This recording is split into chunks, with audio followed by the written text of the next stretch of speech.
ADMK leader Jayalalithaa மேம்க்கு full campaign trip ஃபுல்லாக நீங்கள் சார்ட் பண்ணி கொடுத்ததா, அதை ஸ்கெட்ச் பண்ணதா பல கிரிட்டிக்ஸ் சொல்லியிருக்கிறாங்க. இப்போ டிவிக்கு விஜய்க்கு நீங்கள் தான் அந்த கேம்பெயின் டூர் டிசைட் பண்ணீங்களா? How is it going sir? பொதுவாக அனைவரும் சேர்ந்து அந்த பணிகளை ஆற்றி வருகிறோம். தனிப்பட்ட முறையில் அல்ல.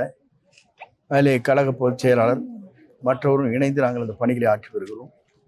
குறிப்பாக அவருடைய கேம்பெயின் என்பது 51 விதிகள் இருக்கின்ற காரணத்திற்கு பல இடங்களிலே தடை ஏற்படுகிறது. நாளை கேம்பெயின் போகலாம் என்று சொன்னால் அரை மணி நேரத்தில் இந்த இடத்திலிருந்து இந்த இடத்தில் நகர வேண்டும் என்கிறார்கள்.